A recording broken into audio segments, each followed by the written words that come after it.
Assalamualaikum warahmatullahi wabarakatuh. Anak-anak kelas 6, jumpa lagi ya dengan Ustazah Alfi di pelajaran PLH. Disiapkan dulu buku dan juga alat tulisnya. Nah, kita akan belajar melanjutkan materi di bab 2 ya, yaitu cara berperilaku hidup sederhana. Poin yang pertama adalah mengutamakan kebutuhan pokok dengan kebutuhan yang lain. Kebutuhan pokok adalah kebutuhan yang utama untuk dipenuhi, seperti makanan, tempat tinggal, dan pakaian. Untuk kebutuhan di luar itu disebut juga kebutuhan sekunder atau kebutuhan tersier.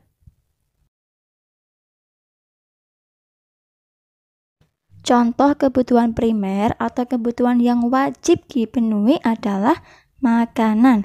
Tanpa makanan, manusia tidak bisa hidup. Tapi kalau kebutuhan yang lain, contohnya kebutuhan sekunder atau tersier, itu masih bisa ditunda. Artinya tidak wajib kita miliki.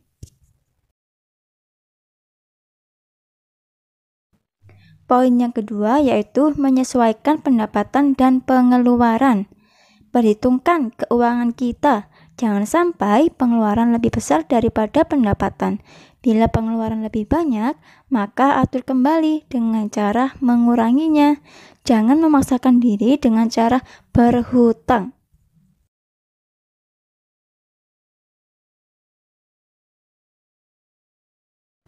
Kita harus benar-benar teliti ya, yaitu menyesuaikan antara pendapatan atau uang yang kita miliki dengan pengeluaran.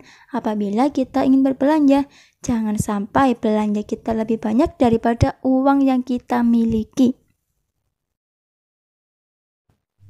Poin yang ketiga ialah membiasakan hidup hemat dan rajin menabung. Hidup hemat adalah memperhitungkan kebutuhan berdasarkan manfaat yang diperoleh. Dengan hidup hemat, maka kita bisa menyisihkan sebagian uang untuk ditabung.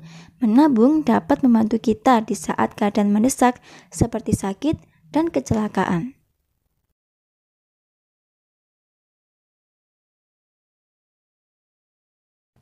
Dengan hidup hemat, kita bisa menyisihkan sebagian uang kita untuk ditabung, untuk berjaga-jaga, agar suatu saat jika kita memerlukan uang lebih, maka kita sudah memilikinya.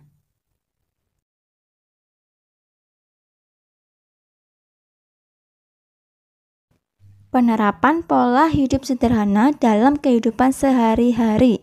Sebenarnya, sederhana itu bersifat relatif. Artinya, sederhana menurut si A belum tentu sederhana menurut si B. Namun, secara umum, hidup sederhana adalah pola hidup yang tidak berlebihan menurut norma-norma yang berlaku di dalam masyarakat.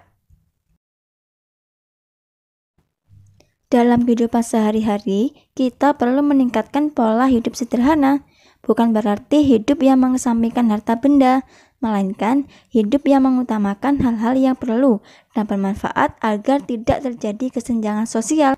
Keluarga merupakan unit terkecil suatu masyarakat. Oleh karena itu, penerapan pola hidup sederhana dapat dimulai dari lingkungan keluarga. Beberapa contoh penerapan pola hidup sederhana.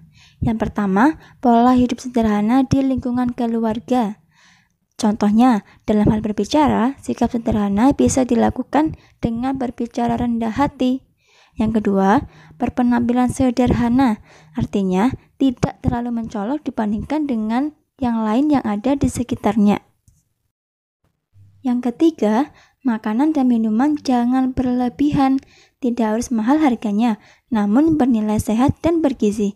Yang keempat, jika menyelenggarakan hajatan perkawinan atau ulang tahun, tidak boleh secara berlebih-lebihan ya, harus sesuai dengan kemampuannya. Yang kelima, mengatur pemakaian alat elektronik di rumah, misalnya mematikan alat elektronik yang tidak terpakai. Nah, anak-anak, sekian dulu ya penjelasan dari Ustazah Alfi. Apabila kurang jelas, boleh dibaca lagi buku paketnya atau ditonton lagi video ini. Untuk tugasnya sudah tertera di layar ya. Apabila ada pertanyaan, boleh menghubungi Ustazah Alfi. Sekian, Bu Alfi akhiri. Wassalamualaikum warahmatullahi wabarakatuh.